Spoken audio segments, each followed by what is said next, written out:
Family is the driving force in the lives of Dan and Beth Elsener.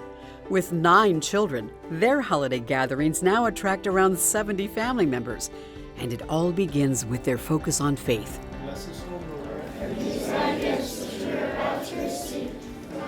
One, we shared a strong faith. And I think when you do that, you know, there's a lot of other aspects of life, but that tends to be the organizing theme in our life. We pray together, and we pray for each one of our children and grandchildren by name. They grew up in Nebraska and met in high school. She's always chasing me down. Not true. He was, I ate a late lunch in high school, and he wanted to mooch my lunch off of me. So he sat down next to me, the bench broke, and that just kind of started it. And he was captain of the football team. Who wouldn't want to date the captain of the football team? But I don't know, we were just always together after that. Both went off to separate colleges and married in December of 1975. Dan found his calling in teaching as he accepted roles in K-12 instruction. And we knew we wanted to have a large family. We started out wanting 12, and we even wrote down 12 names, but they wore us out, so we stopped at 9. In 1992, with their growing family, Dan and Beth would move to Indianapolis, where Dan served as superintendent of Catholic schools, overseeing 25,000 children. And of course, with equal partnership with my mom of making that work with the family is what has made a lot happen. My mom, she worked so hard all day with the 9 of us, everything. Just the meal prep and the tear down from the last meal and the constant loads of laundry that have to go in and the homework help and where do people need to be. She had to take everybody everywhere, so I would just ride in the car and I would see how hard my mom would work every day.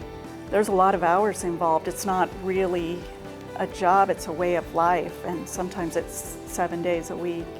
There was just never a dull moment. We were always doing something and having fun. She was always there and everything got done. Trains were always moving on time, and my dad, again, would have never been able to do the things he's done without all that, so it's been pretty incredible to watch. 9 years later, Dan accepted the call to serve as president of Marian College. Times were tough. We often refer to it, Marian had a foot in the financial grave and the other on a banana peel. With money running out, enrollment and fundraising down, leaking roofs, and no air conditioning in many campus buildings, it was time to go to work. We worked hard together at it and started encouraging people to join the board and get involved. And a lot of people around the country that know the story of Marian call it the Marian Miracle. The Elseners would oversee an astounding transformation.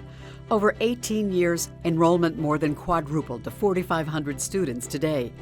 Buildings were renovated, new buildings were added, and programs expanded. In 2009, Marian College became Marian University and has since added the College of Osteopathic Medicine and the nationally recognized Klipsch Educators College.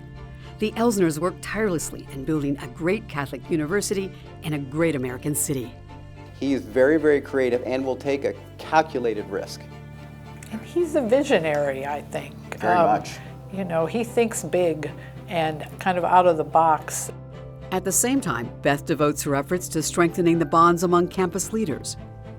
When the board meets, I plan a day for the spouses so that they're engaged, and I have a lot of help here on campus to pull that off. But not every new idea would be met with open arms. In particular, the notion of launching a football program. I remember even talking to some people, they almost shake about it.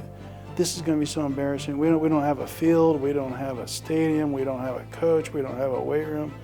I remember hearing some people saying, President Elsener wants to do this new thing, a football team. We just can't do this, that's just crazy. First year we won 1 game, we were so elated. It was a big game, it was fun. We had a vision and we worked it hard, and it was like, this is going to go, or else. It was a head through the wall kind of project. 6 years after launching football, Marian would win the NAIA National Championship. They would win another title 3 years later.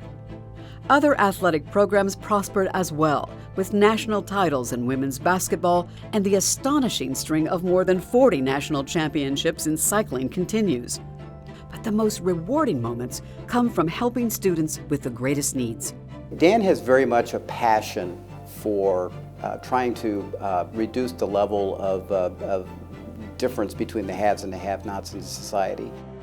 A lot of times it's money and their families didn't have a lot of academic resource, etc. And you see a thread, you see a little grit in the kid. And then we work hard. We get to know them, get resources. So we formed something called the Helping Hand Fund.